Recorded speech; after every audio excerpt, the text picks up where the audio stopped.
অনেক সাধনার পরে আমি গিয়েছি হাতির ঝিল। আমার কাছে হাতির ঝিল ছিল একটা কাল্পনিক জায়গা। আমি কোনোদিন যাইনি। আর ঢাকা শহরে আসা আমার প্রায় 18-20 বছর।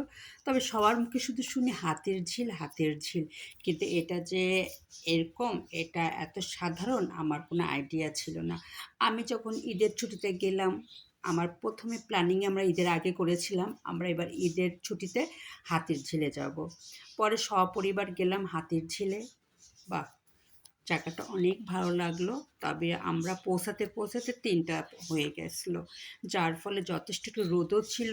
একটা বিরক্তিকর জায়গা লাগছিল এই রোদের জন্য। আমরা হেঁটে হেঁটে হাতির ঝিলে যে ব্রিজ পার হচ্ছি, দেখুন কত সুন্দর একটা জায়গা। শুধু এ পাশে একটা নদী, ওই পাশে একটা নদী। আর মাঝখানে ব্রিজটা অনেক সুন্দর। তবে রাতের বেলা হয়তো আরও সুন্দর লাগবে। আমি যেহেতু দিনের বেলায় গিয়েছি, এটা ছিল আমার কাছে একটা কাল্পনিক জায়গা।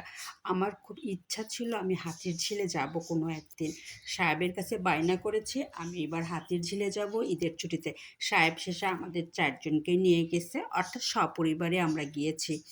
খুব সুন্দর লেগেছে। তবে রোদটা খুব বিরক্ত লাগছিল, যথেষ্ট গরম। আর আমরা যেহেতু নারায়ণগঞ্জ থেকে যাচ্ছি, আমাদের চিন্তাভাবনা ছিল যে আমরা দ্রুত চলে আসব সন্ধ্যার আগে আগে। যেহেতু পরিবার যাচ্ছি, বাচ্চাদের নিয়ে যাচ্ছে, এজন্য আমরা একটু আগামী বের হয়েছি আর পড়ে গেছি রোদের মধ্যে। আর এই রোদে দাঁড়িয়ে দাঁড়িয়ে আমি একটু ভিডিও করছি। দেখুন এপাশে সুন্দর একটা নদী, তবে এখানকার পানিগুলো খুব নীল। পানিগুলো খুব ভালো লাগলো, পানির কালারটা। এবং দুই পাশে গাছপালা সব কিছু মিলে আমার অনেক ভালো লেগেছে। পানির কালারটা এই দেখুন দেখা যাচ্ছে। আমি হেঁটে হেঁটে ভিডিও করছি। আর আমার সাহেব, আমার বাচ্চারা, ছেলেমেয়েরা পিছনেই আছে। তবে আমার অনেক ভালো লেগেছে। আমার কাঙ্ক্ষিত জায়গা হাতির ঝিল দেখা হলো। এই দেখুন পুরা আমরা ঘুরে ঘুরে হেঁটে হেঁটে মানে হাঁটতেছি। আর পুরা জায়গাটা আমরা দেখতেছি হাতির ঝিল। তবে পুকুর, নদী ২ টা, পুকুর বা নদী যাই বলেন না কেন, অনেক সুন্দর। হয়তো রাতের বেলা আরও সুন্দর লাগবে।